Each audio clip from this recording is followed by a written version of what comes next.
अरहत वाङ्मय में कहा गया है, कुसज्ञे जह ओस बिंदुए थोवम चिट्ठई लंबमाण एवं मनुयान जीवियम समयम गोयम मापमाय। हमारी दुनिया में नित्यता भी है तो अनित्यता भी है। हमारा जीवन अनित्य है तो आत्मा नित्य भी है। शास्त्रकार ने एक मानो संदेश का प्रसारण किया है और उस संदेश का हेडिंग देना हो, एक हेडिंग यह है समयम गोयम मापमाय। इस हेडिंग का मानो यह एक संदेश है। उस संदेश का एक अंश है, जैसे कुश के अग्रभाग पर ओस की बूंद है, लटक रही है, लंबमान है, वह थोड़ी देर ही टिकने वाली होती है। ओस की बूंद थोड़ी देर टिकने वाली होती है, कुशाग्र पर जो लंबमान है। इसी प्रकार मनुष्यों का जीवन अस्थायी होता है और कई बार तो कब क्या घटना घट जाए यह भी कहना मुश्किल है। तो करें क्या, वो करें क्या का या क्या न करें, वो संदेश खास है समयम गोयम मापमाय। गौतम के नाम संदेश है, मानो कि हम सब के लिए संदेश है कि प्रमाद मत करो समय मात्र भी। अनित्यता है, जीवन भी अनित्य है और कितनी चीजें अनित्य है, बहुत चीजें अनित्य है। चलम राज्यैश्वर्यम धन कनक सारह परिजनु। यह राज्य किसी के पास है, राज्य का ऐश्वर्य है, तो वह भी अनित्य है, चल है। राजा होते, राजतंत्र होता, आज भी कहीं राजा हो सकते हैं। राजतंत्र में मान लें फिर भी जिंदगी भर के लिए सत्ता आ जाए, पर उसका भी भरोसा नहीं है। कई बार राजा का भी तख्त पलट हो जाए, राजा को विदा कर दिया जाए, दूसरा गद्दी पर बैठ जाए। जिंदगी भर भी राज्य शासन हाथ में रह जाए तो भी मौत आएगी, तब तो वो छूटेगा ही छूटेगा। और लोकतंत्र प्रणाली में तो 5 साल के लिए कोई मंत्री आदि बन गया, फिर चुनाव आएगा, पता नहीं किसकी सरकार आएगी। तो राज्य ऐश्वर्य है, वह चल है, अस्थायी है। धन किसी के पास है, सोना भी है, वह भी स्थायी रूप में हमेशा रह जाएगा, कहना मुश्किल है। मौत के बाद तो खैर छूटना ही है, पर जीवन काल में भी कोई चोरी करके ले जाए, गुम हो जाए, आग आदि लग जाए तो नष्ट हो सकता है। धन सोना भी जा सकता है, तो वह भी अनित्य। परिजन लोग हैं, दादा है, काका है, पिता है, आदि आदि, वे कोई हमेशा थोड़ी बैठे रहेंगे। जिनको उम्र आ गई उनके तो और ज़्यादा जल्दी विदा होने की संभावना है कि दादाजी हैं, पिताजी हैं, बाबा जी हैं। भाई ये कोई सदा थोड़ी रहेंगे दादाजी तुम्हारे सामने बैठे, पता नहीं तुम भी इनके सामने चले जाओ तो भी पता नहीं है। परम पूज्य आचार्य तुलसी ने, मैं भूल न करूं तो एक बार फरमाया कि संतों तुम लोग तत्वज्ञान में विकास करो, यानी ज्ञान तत्वज्ञान में विकास करो। एक वाक्य फरमाया कि हम सदा नहीं बैठे रहेंगे, हम सदा नहीं बैठे रहेंगे, तुम लोग विकास करो। तो गुरुदेव तो हमारे दादा की उम्र के, मान लो पिता की उम्र के, तो कि सदा नहीं रहेंगे, तुम लोग विकास करो। तो श्लोक में का परिजनो, परिजन है वे भी स्थायी नहीं है। बडेरे हैं वे तो पक्के पान, कब पका पान गिर जाए। पान पड़न तो देखने हंसीरे कोपलियाँ। पक्का पान पेड़ से गिर रहा था तो कोंपलें थी, नई कोंपलें, कभी की कल्पना, हंसने लगी, अरे कैसे नीचे गिर रहा है। तो पान बोला, रे हंसते क्या हो, मो बीती तो बीत सी धीरे बापड़िया, कि जो मेरे में बीत रहा वो तुम्हारे में कभी बीतेगा, हंसने की क्या बात है। तो वृद्ध आदमी है, उसका तो मानो संध्या काल या निकट आ रहा है, विदाई का काल।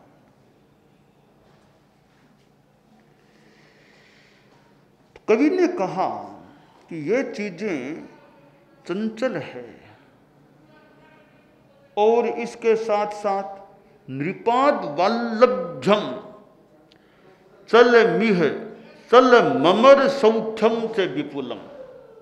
नृपात वल्लभ्यम चल ममर सौख्यम से विपुलम, कि राजा की कृपा, राजा की कृपा भी अस्थायी हो सकती है। नृपात वल्लभ्यम, वल्लभता, वल्लभ प्रिय, राजा की प्रियता कह दें, कृपा कह दें कि वो मिल जाए, उसका भी भरोसा नहीं है। राजा आज कृपालु है, कल कड़ाई दिखा दे, ज़्यादा भरोसा नहीं कई बार किया जा सकता। वो राजा है, वो चला गया, फिर अगले का क्या पता कितनी क्या कृपा रखेगा। एक राजा था, तो थोड़ी अवस्था आ गई थी। अब राजा के कई लोग थोड़े मुंह लगते, वो आसपास रहने वाले, वो कृपा पात्र कुछ हो जाते हैं ऐसे, वो आसपास ज़्यादा रहते हैं तो थोड़ा वो कभी कभी वो राजा की उदारता का कुछ गलत उपयोग भी कर सकते हैं। एक सेवक था राजा का, वो दिन में आसपास ज़्यादा रहता, तो राजा ने कहा, रे वो मेरे पास कई स्वर्ण मुद्राएं रहती है, व्यक्तिगत मेरा किसी को देने के लिए कुछ रहती है, या एक थैली में, उसकी तुम रुखाली रखा करो, मैं मंगाऊं तब ला दिया करो, ताकि किसी को देना हो तो मैं हाथ से दे दूं। वो उसको जिम्मा सौंपा हुआ था। स्वर्ण मुद्राएं एक थैली में 150 स्वर्ण मुद्राएं का स्टॉक रहता, वो राजा मंगाता, कोई आता कोई मांगने वाला तो राजा 2-4 स्वर्ण मुद्राएं दे देता। यूँ वो राजा का एक निजी पर्सनल थोड़ा वो स्टॉक था। वो जो सेवक था थोड़ा ईमानदारी में कमज़ोर था, तो कभी 2, कभी 4, कभी 5 यूँ निकाल के अपनी जेब में डाल लेता। राजा को पता था कि ये आदमी कुछ करता तो है, पर फिर भी राजा ने सोचा कोई खास बात नहीं, औरों को देता हूँ, इसको भी दिया मान लो, कोई खास बात नहीं। पर है तो गलत ना, ईमानदारी के बिना लेना तो गलत है। तो यूँ कई बरस हो गए वो अपना काम करता रहता, मुद्राएं निकालने का। अब राजा को तो उम्र आ गई थी, अब राजा ने युवराज का निर्णय कर दिया, युवराज की घोषणा कर दी। तो कभी कभी राजा पूछता, रे स्वर्ण मुद्राएं इतनी थी, कम कैसे, थैली में कम कैसे हो गई। वो मुंह लगा आदमी था कि मेरा चूहे बहुत, यहाँ चूहे बहुत घूमते हैं, चूहे बहुत हैं, कोई चूहे कोई निकाल लेते होंगे, क्या पता कोई चूहे ले जाते होंगे। राजा मन में तो जानता पर बोलता नहीं, ठीक है। फिर कहा, रे आज कम, महाराज वो चूहे बहुत हो गए, बहुत चूहे घूमते हैं, पता नहीं कौन चूहा मुंह में लेके चला जाता होगा, यहाँ पता नहीं क्या होता है। अब वो राजा ने युवराज बना दिया। तब एक दिन उसको कहा कि देख भैया, अब मैंने तो युवराज बना दिया यार, मैं तो प्रशासनिक काम उसको ही सौंपने वाला हूँ, मैं तो थोड़ा वृद्ध हो गया हूँ, अपना माला जाप में लगूंगा, अब ये प्रशासनिक काम तो वो राजकुमारी देखेगा।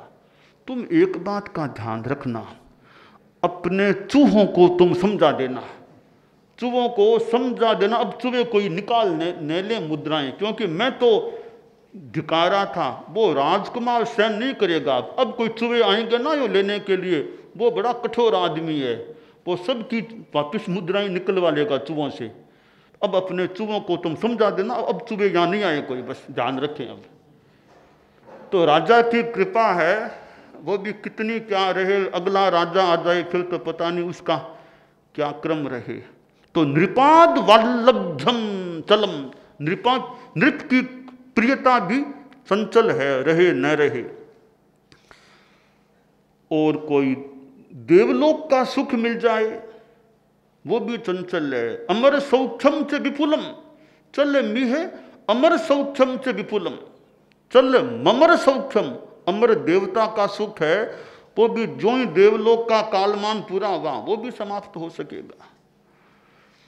चलम रूपारोग्यम चल मिहे चरम च जीवित मिदम, रूप कभी रूप बड़ा सुंदर है वो भी चल है। बचपन में जवानी में तो चेहरा मान ले सुंदर है, तेज है, ताकत भी है, बाद में उम्र आ जाती है, फिर झुर्रियाँ पड़ जाती है चेहरे में, वो सुंदरता जो जवानी में थी, कैशोर्य में थी, काले काले बाल दिखाई देते थे, अब वो फिर नहीं दिखाई देते वृद्धावस्था में। तो रूप भी चंचल है, हमेशा नहीं भी रहे। कि आरोग्यम, आरोग्यम चलम, कि भी आरोग्य मेरा हमेशा रहेगा। अरे हमेशा रहेगा पक्का पता नहीं है, कोई गारंटी नहीं हमेशा आरोग्य रहेगा। आज आरोग्य है, खूब चल सकते हो, 15 किलोमीटर 18 किलोमीटर सुबह शाम पैदल विहार कर सकते हो, आज तो मान ले एक सीमा तक आरोग्य है। पर वृद्धावस्था आ जाएगी, पता नहीं आरोग्य भी कितना क्या रहेगा। वृद्धावस्था आने से पहले ही कई बार आरोग्य कम हो सकता है। तो आरोग्य भी चंचल है। जीवित मिदम चरम, यह जीवन भी चंचल है, तो जीवन कब समाप्त हो जाए, तो जीवन भी चंचल है। जनो दृष्टो यो वै, और जिस आदमी को तुमने देखा, जनयति सुखम सोपि ही चल है। जनो दृष्टो यो वै जनयति सुखम सोपि ही चल है। जिस आदमी को तुमने देखा, जो तुम्हें साता पहुंचाने वाला, सेवा करने वाला, सुख देने वाला था, वो सेवक आदमी भी चल है, वो भी हमेशा थोड़ा ही रहेगा, उसकी भी तो उम्र है, जीवन काल में कभी वो छोड़ दे। तो इस श्लोक में कहा गया कि यह चंचलता की स्थितियां है।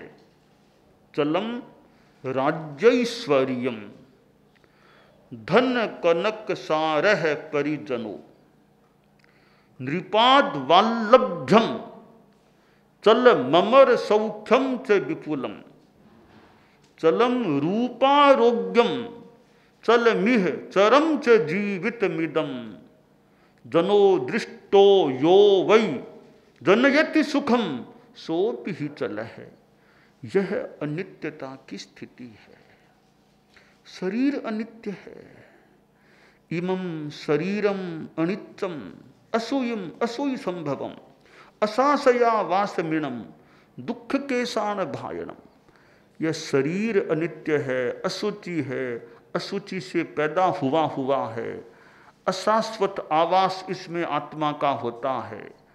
दुख और क्लेशों का पात्र, कितने दुख क्लेश शरीर में हो जाते हैं। तो अनित्यता की स्थिति है। आदमी यह सोचे इस अनित्य शरीर से मैं नित्य आत्मा का कल्याण करने का प्रयास कर लूं, वो खास मेरी सफलता हो सकेगी कि अनित्य के द्वारा नित्य का कल्याण हो जाए आत्मा का, वैसा काम मैं अपने जीवन में कर लूं। आप लोग गृहस्थ हैं, गारहस्थ्य में रहते हैं और हर कोई साधु तो बन भी कैसे सके, कठिन काम है साधु बनना भी। गारहस्थ्य में भी कितनी साधना कर सके, जीवन में ईमानदारी के प्रति रुझान हो कि धोखाधड़ी, बेईमानी, इन चीज़ों से बचने का प्रयास करें, ताकि वो जो आत्मा है वो ज़्यादा मलिन न बने। अहिंसा का रुझान रखें, संयम, खान पान, रहन सहन, व्यवहार में संयम, इंद्रियों का संयम रखें, मन वाणी शरीर का संयम रखें। और धर्म ध्यान की साधना सामायिक है, स्वाध्याय है, सत्संगत है, ऐसे काम करें। संतों की संगत से भी कई बार बड़ी सुंदर प्रेरणा मिल सकती है।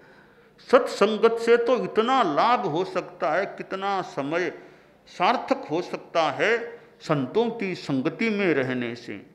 सत्संगत से सुख मिलता है, सत्संगत से सुख मिलता है, जीवन का कण कण खिलता है, जीवन का कण कण खिलता है, सत्संगत से सुख मिलता है, सत्संगत से सुख मिलता है।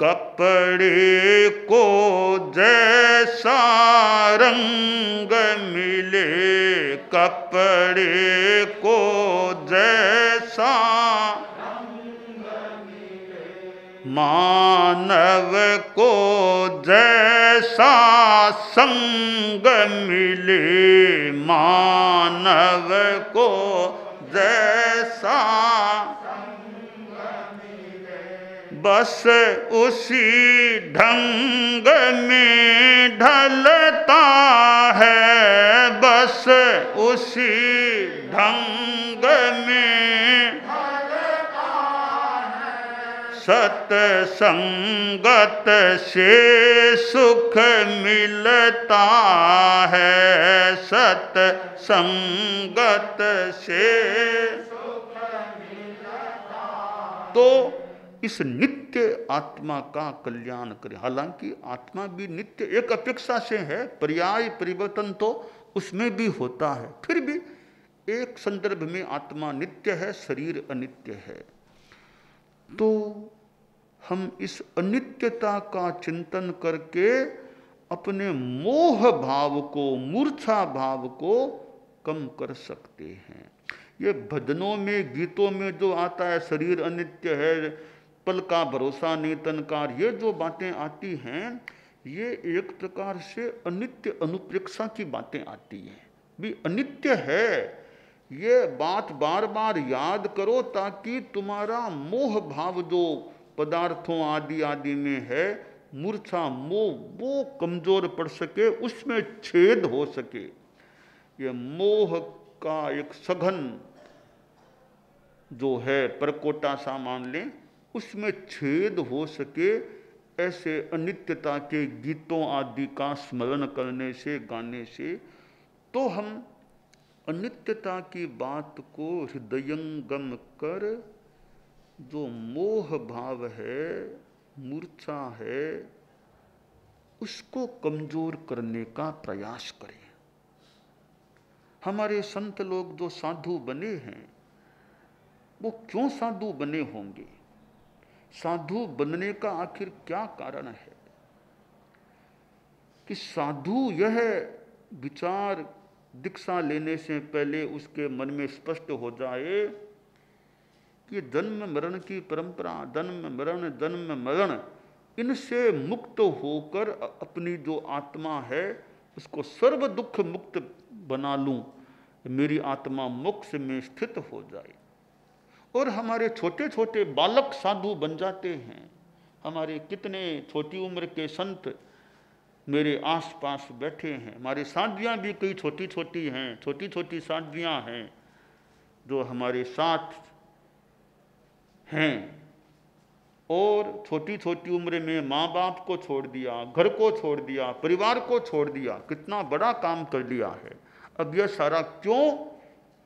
उस अनित्य भावना को मानो एक आकार देने के लिए, यह अनित्य जो संसार है उससे मुक्त होकर के हम मोक्ष स्थान, शाश्वत स्थान को प्राप्त कर लें। तो अनित्यता का चिंतन करके हम अपनी मोह मूर्छा को तोड़ने का प्रयास कर सकते हैं।